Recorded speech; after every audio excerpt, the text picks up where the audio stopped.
Impacto económico del derecho de alimentos en Ecuador. Como primera instancia tenemos búsqueda y recopilación de normativa vigente y estadísticas oficiales. Esto quiere decir que dentro de esto contamos con el Código de la Niñez y la Adolescencia, que establece la pensión alimenticia como un derecho esencial para niños, niñas, adolescentes y otros dependientes.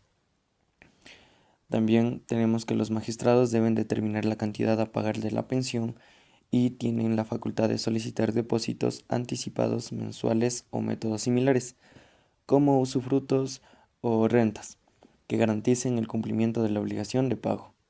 También los criterios para crear la tabla de pensiones alimenticias mínimas abarcan en, em, requerimientos básicos según la edad del beneficiario, ingresos y bienes del código obligado a proporcionar alimentos, distribución del presupuesto familiar y tasa de inflación.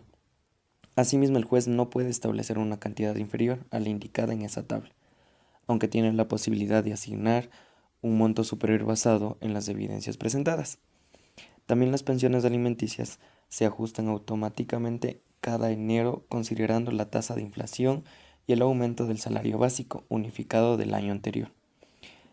Em, Existen también ayudas y beneficios legales adicionales como pensiones extra en determinados meses para cubrir gastos familiares y porcentajes de utilidades que deben ser distribuidos entre los beneficiarios. El derecho a recibir asistencia alimentaria también abarca en ciertas cosas como infantes, jóvenes y adolescentes desde el nacimiento hasta los 18 años. También pueden prolongarse hasta los 21 años si la persona persigue educación superior. Y las mujeres en estado de gestación tienen derecho a recibir ayuda económica desde el momento de la concepción para satisfacer sus requerimientos fundamentales durante el embarazo. También contamos con tabla de pensiones alimenticias. El MIES o Ministerio de Inclusión Económica y Social lanza anualmente la tabla de pensiones alimenticias mínimas, que considera indicadores del salario básico unificado y factores como la edad de los niños, los ingresos del responsable y la cantidad de hijos. Por ejemplo, para el año 2025, con un salario básico unificado de $470, la tabla determina las cantidades mínimas a pagar de acuerdo a la edad y al número de hijos. De igual manera, el salario básico unificado, conocido como SBU, se establece cada año por el Ministerio del Trabajo a través de un consenso entre el gobierno, los empleadores y los trabajadores. Este salario constituye el fundamento para varios derechos sociales, laborales y abarcando la tabla de pensiones alimenticias y otros beneficios laborales que son obligatorios. Dentro del monto del salario básico unificado vigente, para el año 2025 se determinó en $470 mensuales. También el Consejo Nacional de Trabajo y Salarios ha decidido que para el año 2026 el salario básico unificado alcanzará los $482 mensuales. No solo se utiliza para establecer salarios mínimos, también sirve como la referencia legal principal para determinar el monto de la pensión alimenticia mínima, tal como la solicita el Código de la Niñez y la Adolescencia. Dentro de las estadísticas e indicadores laborales, según datos recientes sobre empleo y salarios en Ecuador, el salario básico unificado representa un punto de referencia esencial que establece la clasificación de trabajo apto en las estadísticas de empleo. Un trabajo que paga como mínimo el salario mínimo mensual formal de $470 en el año 2025.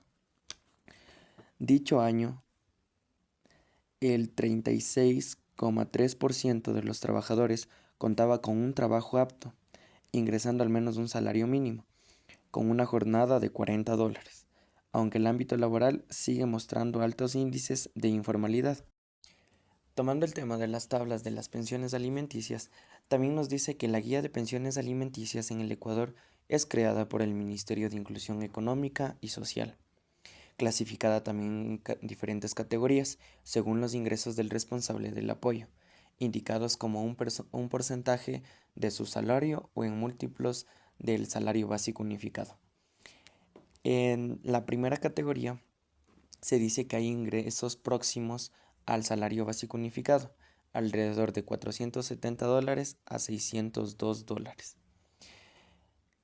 Esto quiere decir que un niño de 3 o más años, aproximadamente el 29,49% del salario, lo que significa alrededor de $138 a $133 mensuales. Si, siendo dos niños, se dice que está hasta el cerca del 49% del ingreso, y de 3 o más hijos, más del 52% del ingreso. Los montos se incrementan conforme aumentan los ingresos del responsable y el número de hijos también, alcanzando cifras que pueden superar a los $700 a $900 mensuales para quienes tienen ingresos mayores según categorías superiores. Estos montos están establecidos para asegurar a los niños, niñas y adolescentes que reciban los recursos esenciales para su alimentación, educación, desarrollo, utilizando como base de porcentajes del ingreso del proveedor. Esta situación pone de manifiesto una tensión fundamental entre el fortalecimiento de los derechos de los menores y la capacidad real de quienes tienen la obligación de proveer, sobre todo cuando se enfrentan múltiples responsabilidades familiares o a ingresos inestables.